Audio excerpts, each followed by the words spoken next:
Lihat sewaktu perang Badar, apa yang dilakukan oleh Sayyidina Abu Bakar terhadap anaknya. Sayyidina Abu Bakar sudah masuk Islam, anaknya belum masuk Islam. Tidak lama anaknya masuk Islam, dan anaknya mengatakan sewaktu duduk dengan ayahnya, wahai Abah, dulu di perang Badar aku banyak kesempatan untuk membunuh Abah, tapi aku tidak mau bunuh Abah. Banyak kesempatan aku untuk bunuh Abah, tapi aku tidak mau. Apa jawabnya ayahnya Sayyidina Abu Bakar? Demi Allah, wahai anakku, kalau aku punya kesempatan di perang Badar, sekalipun kau anakku, aku akan bunuh kau. Aku tidak mau khianat dengan Nabi Muhammad. Allahumma sholli ala Sayyidina Muhammad. Kita benci sekali kepada orang-orang yang fanatik buta.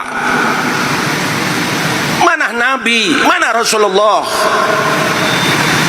Faktornya itu adalah organisasi, faktornya partai kita, faktornya itu guru saya, faktornya guru saya ikuti, saya hormat. Untuk apa? Menyampaikan saya kepada Nabi Muhammad. Bukan guru saya malah menyesatkan kita. Kalau dia benar, dia di jalannya Nabi Muhammad, aku siap taruh sandalnya di kepalaku. Tapi kalau sudah melawan dengan Nabi Muhammad, menceng dari Nabi Muhammad, aku siap buka dada sekalipun itu guruku. Jangan khianat kepada Nabi Muhammad.